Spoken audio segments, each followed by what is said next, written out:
Hey, Lobot is cool, said the ear doctor. It's not like we're saying you're going to look like Jar Jar, you know. That would be bad. He slid the earphones on my head again, carefully. There you go, August. So how's that? Totally uncomfortable, I said. You'll get used to them very quickly, he said. I looked in the mirror. My eyes started tearing up. All I saw were these tubes jutting out from either side of my head, like antennas.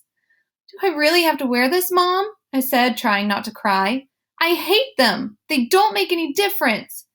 Give it a second, buddy, said the doctor. I haven't even turned them on yet. Wait until you hear the difference. You'll want to wear them. No, I won't. And then he turned them on, hearing brightly. How can I describe what I heard when the doctor turned on my hearing aids, or what I didn't hear? It's too hard to think of words. The ocean just wasn't living inside my head anymore. It was gone. I could hear sounds like shiny lights in my brain.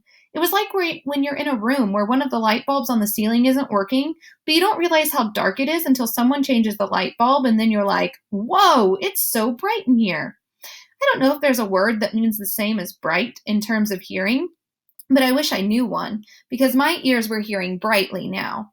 How does it sound, Augie? Said the ear doctor. Can you hear me okay, buddy? I looked at him and smiled, but I didn't answer. Sweetie, do you hear anything different? Said Mom. You don't have to shout, Mom, I nodded happily. Are you hearing better? Asked the ear doctor. I don't hear that noise anymore, I answered. It's so quiet in my ears. The white noise is gone, he said, nodding. He looked at me and winked. I told you you'd like what you heard, August. He made more adjustments on the left hearing aid. Does it sound very different, love? Mom asked.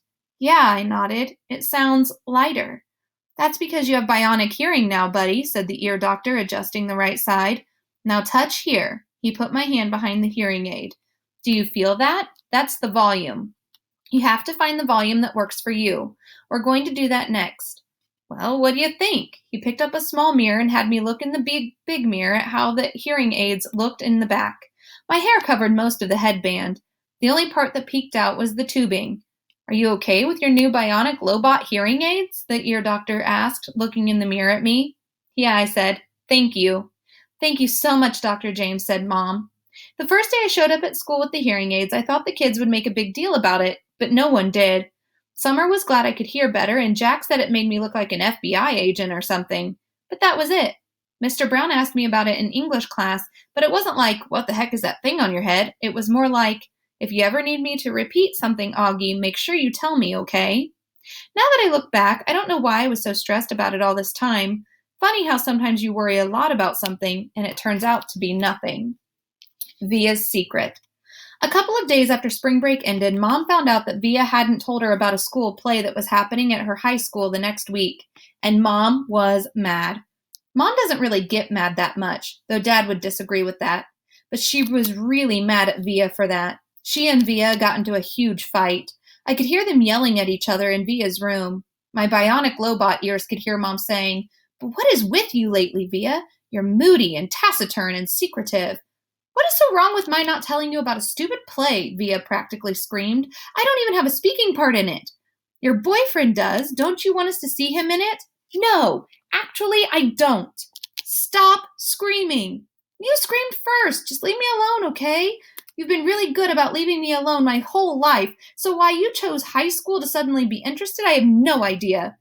Then I don't know what Mom answered because it all got very quiet, and even my bionic Lobot ears couldn't pick up a signal. My cave. By dinner, they seemed to have made up. Dad was working late. Daisy was sleeping. She'd thrown up a lot earlier in the day, and Mom made an appointment to take her to the vet the next morning. The three of us were sitting down, and no one was talking. Finally, I said, "So are we going to see Justin in a play?" Via didn't answer, but looked down at her plate. "You know, Augie," said Mom quietly, "I hadn't realized what play it was, and it really isn't something that would be interesting to kids your age." "So I'm not invited?" I said, looking at Via. "I didn't say that," said Mom. "It's just I don't think it's something you'd enjoy." "You'd get totally bored," said Via, like she was accusing me of something.